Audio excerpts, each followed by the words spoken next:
അനേക യുവതലമുറ വിവാഹത്തിന് മുമ്പ് തന്നെ അമ്മമാരായി തീർന്നുകൊണ്ടിരിക്കുന്ന അമ്മത്തൊട്ടലുകൾ വർദ്ധിച്ചു വരിക. അമ്മത്തൊട്ടലുകൾ കേരളത്തിൽ വർദ്ധിച്ചു വരികയാണ്. അതിൽ കൊണ്ട് നിക്ഷേപിക്കപ്പെടുന്ന കുഞ്ഞുങ്ങളുടെ അളവ് കൂടി വരികയാണ്, എണ്ണം കൂടി വരികയാണ്. ഇതൊക്കെ എവിടെ പോയി നിൽക്കും?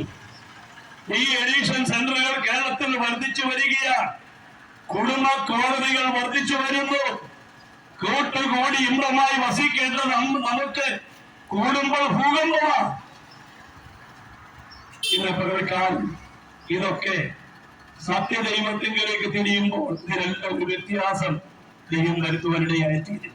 ഞങ്ങളെ കേൾക്കുന്ന മാന്യ ശ്രോതാക്കളെ, യേശുവിന്റെ പാദപീഠത്തിലേക്ക് വരുവാൻ ദൈവം എല്ലാവരെയും ആദ്യം സ്നേഹിക്കുന്നു.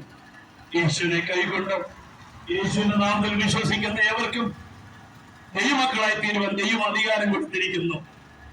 ആകയാൽ യേശുവിനെ സ്വീകരിപ്പാൻ തന്റെ ഏകനായിരിക്കുന്ന പുത്രൻ വിശ്വസിക്കുന്ന ഏവനും നശിച്ചു പോകരുന്ന പിതാവാം ദൈവത്തിന്റെ പുത്രനാൻ ക്രിസ്തുവിന്റെ ഇഷ്ടമാണ്.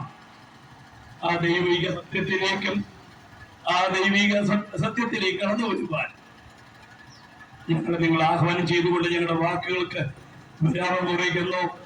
ഞങ്ങളെ ശ്രദ്ധിച്ച എല്ലാ ഈ നാട്ടിലെയും ദൈവം അനുഗ്രഹിക്കട്ടെ, നാളുകളെയും അനുഗ്രഹിക്കട്ടെ, ദൈവീയ പ്രത്യാശയോടെ നിറയ്ക്കട്ടെ എന്ന് പ്രാർത്ഥിച്ചുകൊണ്ട് ഞങ്ങൾ നിർത്തുന്നു. ദൈവം നമ്മെ സഹായിക്കട്ടെ.